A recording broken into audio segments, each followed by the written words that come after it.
Good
morning friends, welcome back to my new channel. তোমাদের সকলকে অনেক অনেক শুভেচ্ছা, অনেক ভালোবাসা জানিয়ে নতুন একটা ভিডিও শুরু করলাম। আশা করি তোমরা সবাই ভালো আছো, আমরাও ভালো আছি। আজকে হলো মঙ্গলবার, বুধবার, দুটো নিয়েই আমার ভিডিও শুরু। দুদিন নিয়েই শুরু করলাম, একটু একটু করে মঙ্গলবারের আছে আর বুধবারের। তো চলো দেখতে থাকো তোমরা আমার ভিডিও, আশা করি ভালো লাগবে। কেউ স্কিপ করো না। আর ভালো যদি লাগে আমার ভিডিওর কোনো অংশ, অবশ্যই লাইক, সাবস্ক্রাইব বা কমেন্ট করতে ভুলো না কিন্তু।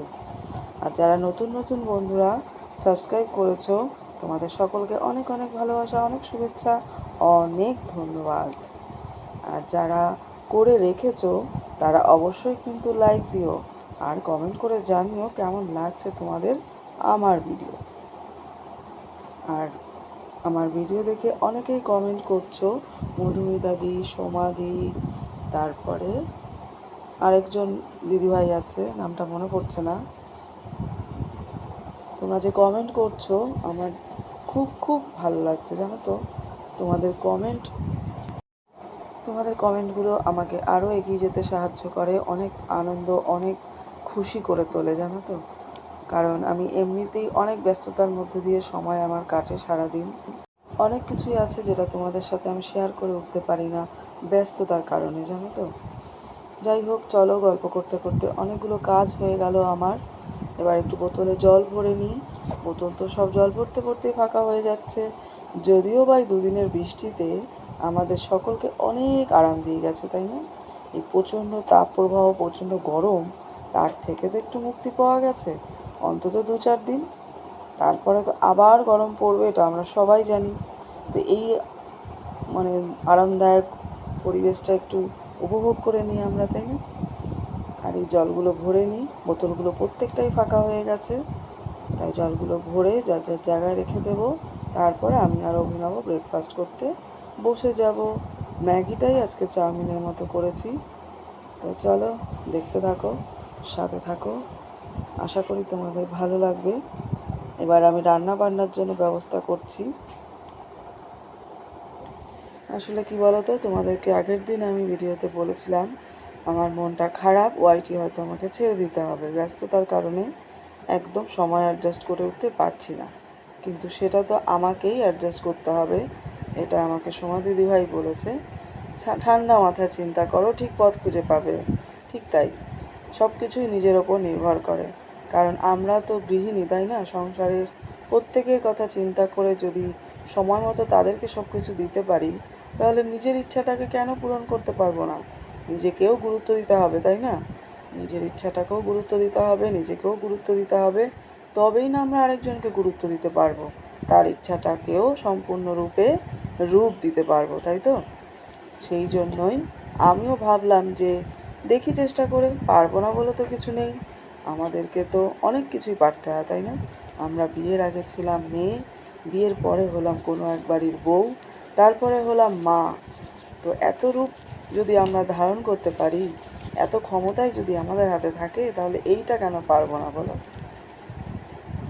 তাই চলো, অনেক গল্প করলাম, তোমাদেরকে অনেক অনেক ভালোবাসা, অনেক শুভেচ্ছা।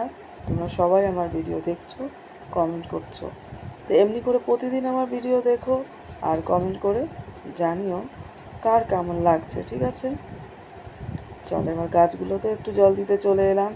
আসলে রান্না বসিয়ে একসাথে অনেক কাজ করতে হয়, আমরা প্রত্যেকেই হয়তো তাই করি, তাই না?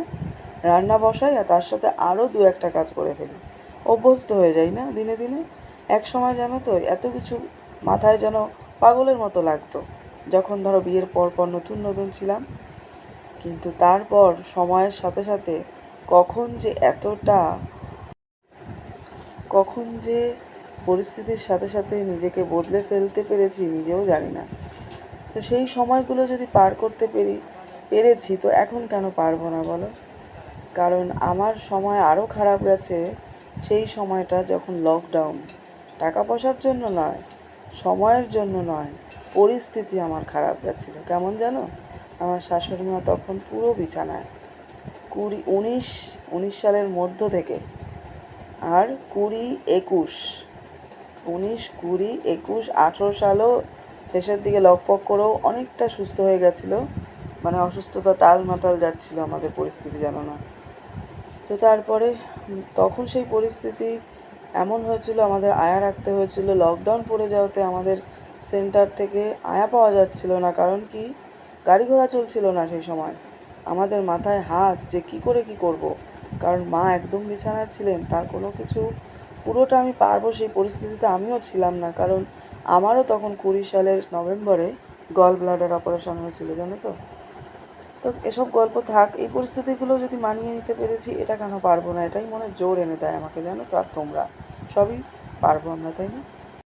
তো চলো, অনেক গল্পই করলাম। স্নান করে এসে সব কিছু করে টোরে স্নান করে এসে মাথাটা শ্যাম্পু করলাম, বেশ আরাম লাগলো। বারান্দায় বসলাম, কারণ একটু বসি, এই 5 মিনিটেতে একটু বিশ্রাম। অভিনবকে খাইয়ে দাইয়ে পড়তেও পাঠিয়ে দিয়েছি, রান্না বান্নাও সব করে গুছানো হয়ে গেছে। দাদাভাই গেছে গাছ লাগাতে, বুঝেছো? ওই পেঁপের চারা কিছু উঠেছিল, সেগুলো লাগাবে বলে সময়ই হচ্ছিল না। কুমড়োর বীজ দিয়ে সেই গাছও হয়েছে ওপরে ছাদে, আমি লাগিয়েছি, তোমাদের তো দেখিয়েছিলাম। সেগুলো হয়তো ব্যবস্থা করছে। 2:30 বেজে গেছে এখন, তাই তোমাদের সাথে একটু গল্প করছি বসে সামনাসামনি। বাইরে বাইরের ওয়েদারটা এখন বেশ ভালো, মনোরম, ঠান্ডা হাওয়া সব সময় দিচ্ছে, তাই না? তোমাদের ওখানে কেমন ওয়েদার জানিও। গতকাল রাতেও বৃষ্টি হয়েছে আমাদের এখানে। যাই হোক, সাথে থাকো, দেখতে থাকো তোমরা। চলো, এটাই আর কি, সময়ের সাথে সাথে সব কিছু অ্যাডজাস্ট করতে আমরা মেয়েরা প্রত্যেকেই শিখে যাই, সেটাই, আর কিছুই না। পরিস্থিতি আমাদেরকে সব কিছু শিখিয়ে দেয়। সব কিছু করতে করতে কখন যেন আমরা কঠোর হয়ে যাই, কখনো নরম হয়ে যাই, আমরা নিজেরাও বুঝতে পারি না, তাই না?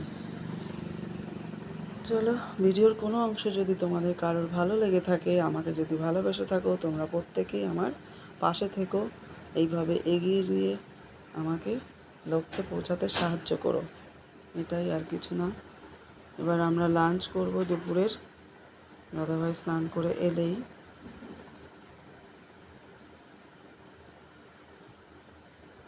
সাথে থাকো, দেখতে থাকো। আশা করি তোমাদের প্রত্যেকের ভালো লাগবে।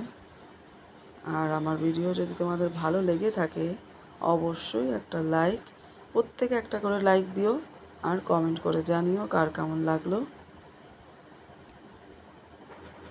চলো তোমাদের দেখাই ওই ঘরের জানলা দিয়ে গিয়ে কোথায় কি গাছ লাগিয়েছে দাদাভাই। আদৌ দেখা যাবে কিনা জানলা দিয়ে। এই দেখো, এই ঘরের জানলা দিয়ে দেখাই। ও আচ্ছা, এই দেখো পেঁপে হয়েছে আমাদের এই গাছের পেঁপেই, কিন্তু আগে একদিন খেয়েছিলাম, আজকেও খেলাম, তোমাদের তো দেখালাম। দারুণ খেতে, বেশ। কাঁচা পাকা পেঁপেটাই খেতে ভালো লাগে, একদম প্যাতে বা নরম পেঁপে একদম খেতে ভালো লাগে না। গাছের গোড়াগুলোই মানে মাটিগুলো একটু ঠিকঠাক করে দিল। বৃষ্টি হয়েছে, মাটি নরম ভিজে, এখন কাজ করতেও বেশ আরাম। গরমটা একদমই কম, বেশ ভালোই লাগছে দৃশ্যটা, তাই না?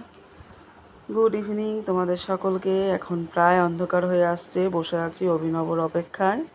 ওপরে আসবে, আজকে একাই আসবে, অন্য গার্জিয়ান আর বন্ধুরা আছে, তাদের সাথে এইভাবেই অ্যাডজাস্ট করা হচ্ছে। প্রত্যেক দিন আমি আর যাচ্ছি না, কারণ শরীরটাকে তো একটু ঠিকঠাক করতে হবে, এত দৌড়ঝাঁপ করে পারা যাচ্ছে না। তো আসবে ও 6:30 পরে পরেই ও ঢুকবে। চলো, ওই জন্যই বসে আছি। হালকা হাওয়া দিচ্ছে বাইরে, আরামও লাগছে। চলো এবার চলে এলাম রান্নাঘরে। এই দেখো বাসনগুলো সব ধুয়ে নিলাম, কারণ দুপুরের খাওয়ার বাসনগুলো ধোয়া হয়নি, এগুলো পরেই ধুলাম। ধুয়ে সব হুট করে রেখেছিলাম জল ঝরে যাওয়ার জন্য। এবার এগুলোকে সব গুছিয়ে রেখে দেবো জায়গায় জায়গায়, কারণ খাওয়ার পরে সাথে সাথে না সব দিন কোন মনে হয় যেন একটু পরে একটু রেস্ট নিয়ে তারপরে শুরু করব বাকি কাজ। এই জন্যই তখন আর করিনি। এখনও তো ফাঁকাই আছি, এই জন্য এখন করে নিলাম। করে নিয়েছি কিছুক্ষণ আগেই, জল ঝরতে দিয়েছিলাম, তারপর জায়গায় রেখে দেওয়া হলো। চলো গ্যাসটা সবই ওগুলো মুছে রেখেছিলাম, শুধু বাসনগুলোই ধুইনি। এবার অভিনবর জন্য টিফিন তৈরি করব, ও তো এসে খাবে। রুটি তৈরি করি, যেহেতু মাংস আছে দুপুরবেলার, আটা মাখা ছিল ফ্রিজে, বার করে নিলাম। 2টো রুটি করে দেবো ওকে, তাহলেই হবে টিফিনে, তো বিশেষ বেশি কিছু লাগবে না। চলো সাথে থাকো। 2টো রুটি করে দিলে ও খুশি হবে এসে। মাংস রুটি খেতে সবাই ভালোবাসে, তাই না? আমরা বড়রাও শীতকালে মাংস রুটি খেতে ভীষণ ভালোবাসি। গরমকালে অবশ্য আমি রুটি রাতে খেতে পারি না, কারণ আমার ঘুমই আসে না, মনে হয় যেন কিছুই খাইনি, জানো তো। একদম সত্য কথা তোমাদেরকে বললাম এটা। শীতকালে আমার রুটি তড়কা হোক, রুটি মাংস হোক, কোনো অসুবিধা হয় না, কিন্তু গরমকালে আমি রুটি যখন তখন খেতেই পারি না। সকালে খেতে পারি, রাতে একদমই পারি না। তোমরা কে কেমন পারো এই পরিস্থিতিটা মানিয়ে নিতে বলো তো, কমেন্ট করে জানিও। চলো একটু সামনে এগিয়ে গিয়ে দাঁড়িয়েছিলাম অভিনবকে আনতে, বাড়ির সামনে আর কি। বলছে তুমি এখানে এসে দাঁড়িয়ে আছো? ফোনে তার আগে ফোন করলাম কোথায় আছিস, বললো যে ভ্যানে আসছি। তাই দাঁড়িয়েছিলাম, গিয়ে নিয়ে আসলাম। ফোনটা তখন সাথে নিয়ে চার্জে বসিয়ে গেছিলাম, চার্জ ছিল না একদমই, ওই জন্য। তো চলো, আমার কিন্তু আরেকটা চ্যানেল আছে, সেখানেও তোমরা ভিজিট করতে পারো, সম্পাস পিসফুল লাইফ। ওটা আমার শর্ট ব্লগ ভিডিও, ওটাতে তোমরা ভিজিট করো, ওটাতেও পাশে থেকো, আমি খুব খুশি হব। তো চলো, গল্প করতে করতে আমার রুটিও হয়ে যাচ্ছে।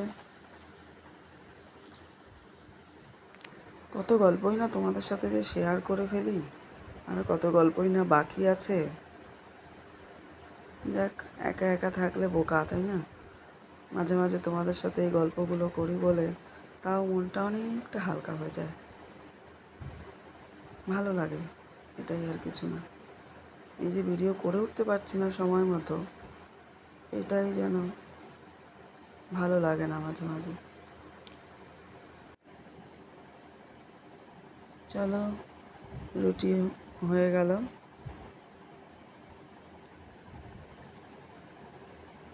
এবার ছেঁকে নিই। গ্যাসের নিচে রেখেছিলাম, হাত দিয়ে বের করতেই পারছিলাম না। রুটিগুলো বেশ ফুলছে। রুটি ফুললেই খেতে ভালো লাগে, রুটি যদি না ফোলে না ভালো লাগে না খেতে। যত মাখাটা ভালো হবে, আমি সব গরম জল দিয়েই মেখেছিলাম।